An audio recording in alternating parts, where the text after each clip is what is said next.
Hey guys, welcome to another episode of Retro Hardware. Today we're doing a system that many of you guys have requested, the ColecoVision. The ColecoVision came out in August of 1982, and the pack-in game was Donkey Kong, licensed from Nintendo.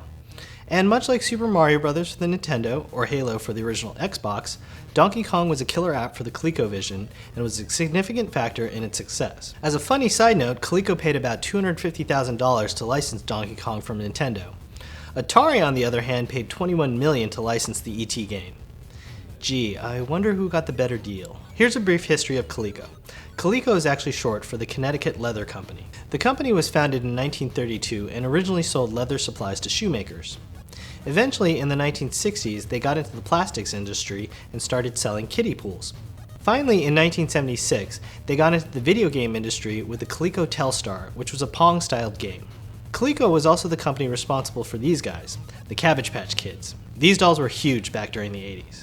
But I do find it a little weird that they all have Audi belly buttons and tattoos on their butts. When the ColecoVision burst onto the scene in 1982, it really shocked the Atari 2600 and Mattel Intellivision, its two main competitors, with its superior graphics and ability to do near-perfect arcade ports. Under the hood of the ColecoVision is an NEC version of the Zilog Z88 CPU running at 3.58 MHz.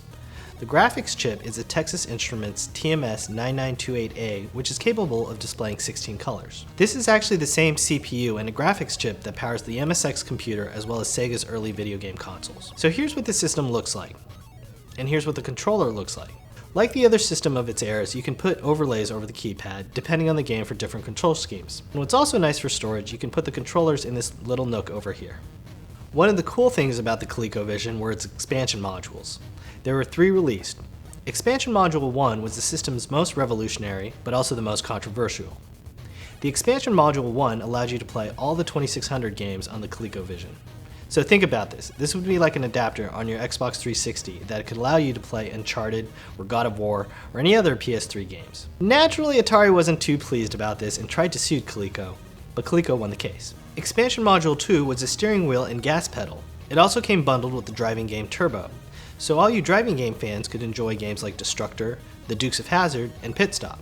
Finally, Expansion Module 3 would turn your ColecoVision into a full-fledged Coleco Atom computer. The system has 3 components: the keyboard, the printer, and the actual computer, or memory unit. One interesting fact of note is that the printer unit was not an optional accessory for the system. It was a necessary component as it contained the power supply for the entire system. Data storage was done via cassette tape, but you couldn't use just any regular audio cassette. You had to buy specially Atom pre-formatted tapes because the Atom unfortunately didn't have the ability to format tapes. Okay, so those were all the released expansions for the ColecoVision.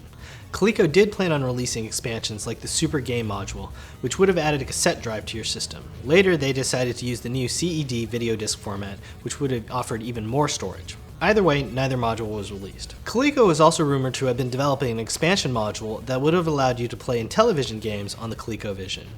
If that had actually happened, you would have been able to literally be playing all the current gen game systems of that era on one system, the ColecoVision. So that would have been like playing Wii, PS3, and Xbox 360 games all on one system. Now let's finally talk about games for the ColecoVision. A total of 125 games were originally released for the system. Coleco really prided itself on releasing really good arcade ports. Here are some of the highlights. These included the aforementioned pack-in game Donkey Kong and its sequel Donkey Kong Jr. The classic Burger Time. Yum, I love hamburgers. This is the game where you play a chef and move around a series of platforms, dropping ingredients down to make a complete burger. In your way are a gang of other food items like hot dogs, eggs, and pickles that try and thwart you. Centipede, the classic shooter from Atari, which, ironically, Atari made a great port of this one on the ColecoVision. And the ColecoVision also had an optional trackball accessory so you could get the same arcade experience. There was the fantasy action game Dragonfire, which had way better graphics than the 2600 version. There was Frenzy, the sequel to the Berserk game. The ColecoVision also had a great port of the classic Frogger game. I always think about that Seinfeld episode every time I hear Frogger. Also, the game that many people played on the Commodore 64, Jumpman Jr., had a great version on the Coleco. Lastly, there was actually a decent movie tie-in game for the ColecoVision. It was E.T. No, just kidding. It was actually War Games. Remember that flick with Ferris Bueller? Shall we play a game? Oh. Anyways, the game is like playing a multi-screen version of Missile Command. Despite a strong library of titles and the entire 2600 compatibility, the ColecoVision was hit hard by the video game crash of 1983 and ultimately discontinued in 1985. Okay, well, I hope you guys enjoyed this episode of Retro Hardware. We tried to make it a little longer than the last few episodes.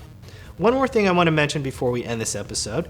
There's a company named Opcode Games that is planning on releasing their version of the Super Game Module, which will bring up the RAM for the ColecoVision from 1K to 32K. With this upgrade, you'll be able to play some pretty impressive games, many of which will be more arcade accurate or great ports of MSX games. That's all the time we have for today. Happy collecting!